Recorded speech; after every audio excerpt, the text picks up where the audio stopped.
আসসালামু আলাইকুম ফ্রেন্ডস, আজকে চলে আসলাম কমলি শাক নিয়ে। তো আজকে আমার রেসিপিতে আছে হচ্ছে কমলি শাক।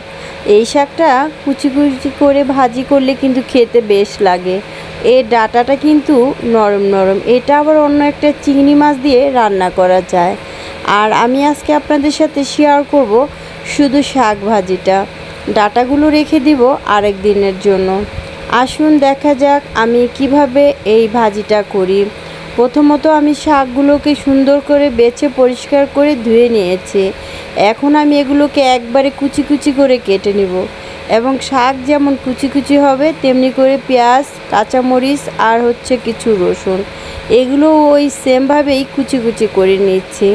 নিয়ে আমি এটাকে এখন চুলায় চড়িয়ে দেব। দেওয়ার পরে এর মধ্যে দিয়ে দিলাম পরিমাণ মতো লবণ।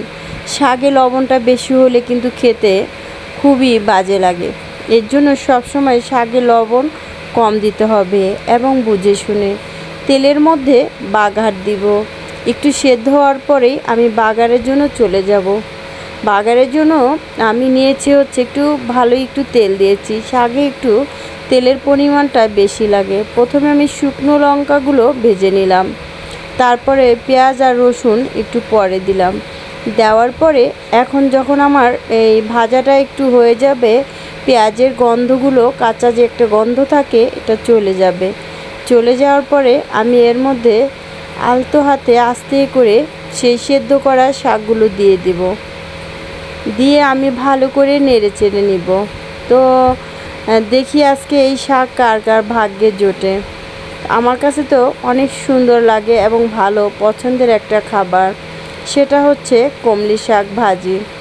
খুবই পছন্দ করি আমি ব্যক্তিগতভাবে। এখান দিয়ে বাসায় গেস্ট চলে আসছে।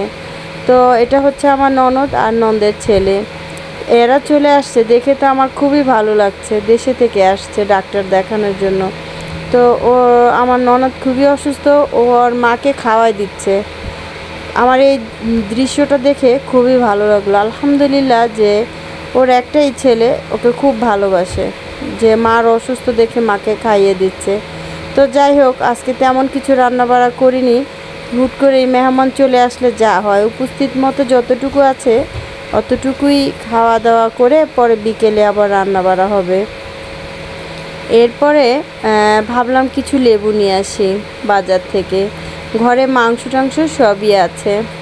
তো বাজারে গিয়ে দেখলাম লেবু খুবই সস্তায় এবং কম দামে। দেখে কিছু লেবু নিয়ে নিলাম।